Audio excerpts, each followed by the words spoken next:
How's it going, guys? Today we're going to talk about the Grandmaster in Nemesis Dreadknight Armour. Whoa! Yeah!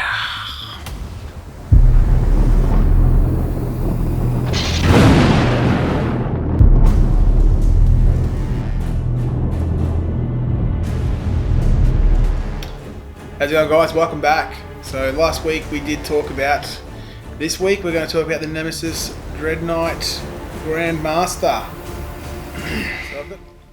So we're going to go over some strategies and some tactics for this unit. First of all, let's go over his basic stats, just so we got a gist of what he does. He has got an asterisk for his movement. So if he has 7 to 12 wounds, he has movement of 8. 4 to 6, it is 7. 1 to 3 wounds, it is a 6-inch move. He has a weapon skill of 2, which doesn't get altered as he degrades. His ballistic skill, however, does. It goes from 2+ to 3+ to 4+. Strength is 6, toughness is 6, and he has 12 wounds. His attacks also deteriorate. They go from 5 to 4 to 3. His leadership is 9, and he has a 2+ save. He also has Force Shielding and Iron Halo, which gives him a 4+ invulnerable save. He has all the basic rules for Grey Knights. He's got the End Nation, No Fear, Demon Hunters, and Rites of Banishment. And he's also got the Aura, which gives him a reroll 1 to hit within 6 inches. And he can also be given a Dreadnought Teleporter. If the model has a Dreadnought Teleporter, then during deployment you can set it up in a Teleportarium chamber instead of placing it on the battlefield. At the end of your movement phase, this model can teleport onto battle, set it up anywhere on the battlefield that is more than 9 inches away from any models. So it basically lets you deep strike. Now, something I've seen before is that people do the Teleportarium ability on them, which actually they can't. I'll read it out to you quickly and explain why. Teleportarium. Use this stratagem during deployment. You can set up a friendly Grey Knight's infantry unit or Grey Knight's dreadnought in a Teleportarium chamber instead of placing it on the battlefield. At the end of any of your movement phases, this unit can teleport into battle. Set up anywhere on the battlefield that is more than 9 inches away from enemy models. The Grandmaster in Nemesis Dreadknight Armour is not an infantry model, and it is also not a dreadnought. It is a dreadnought. It is neither of those. The only way you can teleport him onto the battlefield is with the Dreadnought Teleporter. It is an upgrade that you can take in his war gear options. He's also a Psyker. He can attempt to manifest 2 psychic powers in each friendly psychic phase and attempt to deny 1 psychic power in each enemy psychic phase. It knows the Smite psychic power and 1 psychic power from the Sanctic Discipline. So he can take 1 psychic power, not 2. I've seen people do that as well. So he can take 1 psychic power from the book, and then he can also cast Smite. So he gets a free Smite out of everything. So that also does move over to the new psychic powers in the new book. So they can kind of take from either. I'm probably going to stick to the old school ones for these guys, and I'll explain why in just a moment. His weapon options he can take for shooting abilities is the Gatling Silencer, the Heavy Incinerator, or the Heavy Psy Cannon. Gatling Silencer is 24-inch range, heavy 12, strength 4, AP 0, damage D3. Heavy Incinerator is 12-inch range, heavy D6, strength 6, neg 1, damage 2, and automatically hits its target. The Heavy Psy Cannon is 24 inches, heavy 6, strength 7, AP neg 1, and 2 damage, and has no specialties. For the Grandmaster, I'm probably not going to go with the Heavy Incinerator. It does automatically hit, but he does also have a ballistic skill of 2+. The Heavy Incinerator can be good when he's moving, so he doesn't get the benefits to hit. And also if he's degraded, so let's say he's got 2 wounds left, he'd be hitting on a 4, which isn't super horrible. but you move, it becomes a 5. The heavy incinerator isn't affected. In that respect, it's good, but there's a stratagem that we can use, which is called Big Guns Never Tire, which is in the new rules. Use this stratagem in your shooting phase when a Grey Knight's vehicle from your army is chosen to shoot with. Until the end of that phase, that unit does not suffer the penalties for moving and firing heavy weapons. So if your Grandmaster has teleported into battle, or you've moved him forward with the rest of your army, or you've cast Gate of Infinity on him, he counts as moving, so to shoot a heavy weapon he's -1 to hit, so he drop back to a 3. Drop that stratagem on him for 1 CP and he now goes back to a 2+ to hit, and he then benefits from his own aura of reroll 1s to hit. So he's now hitting on 2s. I would recommend taking a Gatling Silencer and a heavy Psy Cannon, 1 in each hand, and then you've also got the ability to do the Psychic Onslaught stratagem on him, which we'll go over in case you haven't seen the first video. It is actually, it's in this book. What am I doing? Psychic Onslaught. Use this stratagem before a Grey Knight unit shoots. The strength and armor penetration characteristics of any Gatling Silencers, heavy Psy Cannons, which is what we're talking about. Silencers and Psy Cannons that unit fires are improved by 1 this phase. For example, a Silencer strength 4 AP -0 will become strength 5 AP -1. That's 2 command points. So we've now got a Gatling Silencer, strength 5 -1 to hit, and we've got a heavy Psy Cannon, strength 8 -1. Not -1 hit, sorry, -1 AP and 2 damage. Got a little bit of punch. Hitting on 2s, rerolling 1s. You're going to hit with pretty much everything and maybe occasionally miss 1. Would be Sanctuary for obvious reasons. They give the Nemesis Dreadknight a 3+ invulnerable save, which helps with his durability. Sometimes you might want to put that onto your Paladin squads. It depends if you're running both. Maybe you didn't want a Paladin squad for some reason. So it's up to you depending on how you build your lists, but that option's there. The other thing you've got is the Heed the Prognosticars stratagem, which I will read out quickly. So you use this stratagem at the start of your turn. So if these guys aren't on the board, if they're in Teleportarium, you can't use this until the next turn. Pick a Grey Knight's character, which these guys are characters, and add 1 to its invulnerable saving throws until the start of your next turn. Now this can't be combined with Sanctuary, so you can't get a 2+ invulnerable. Would be nice if you could. So that gives you the option if you want to run 2 Dreadknights. But yeah, it's a tough one because I personally like to Deep Strike mine in, and dropping Sanctuary gives me that little bit of a bonus in that phase. The other one was Purge Soul. Now these guys do have a leadership of 9, and I'll read the psychic abilities for Purge Soul out for you.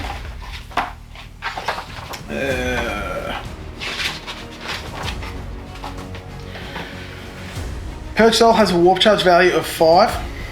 If manifested, pick a visible enemy unit within 12 inches of the Psyker. Both controlling players roll the dice and add their respective highest leadership value. If the target's total is equal to or greater than the Psyker's total, nothing happens. If the Psyker's total is greater than the target's total, the target unit suffers a number of mortal wounds equal to the difference. It's good for those squads that are kind of weak leadership, and I also tend to use that on vehicles a lot. It's good to just strip off some wounds, and then you can also smite it. Now, when we talk about our smites, let's have a quick look at this. Where are we? So we've got the Tide of Escalation. Now, the Dreadknight doesn't benefit from the Tide of Convergence, which is the add 1 to strength and damage characteristics of psi weapons, because the Dreadknight's not an infantry model. The Tide of Escalation, however, it does. Whilst this tide is dominant, when a unit with this ability and the Rites of Banishment ability manifests the Smite psychic power and is not resisted, that power inflicts 1 additional mortal wound on the target. So with a lot of the tides, the Dreadknight does dip out a bit, but that's one it actually does benefit from. The other tide it benefits from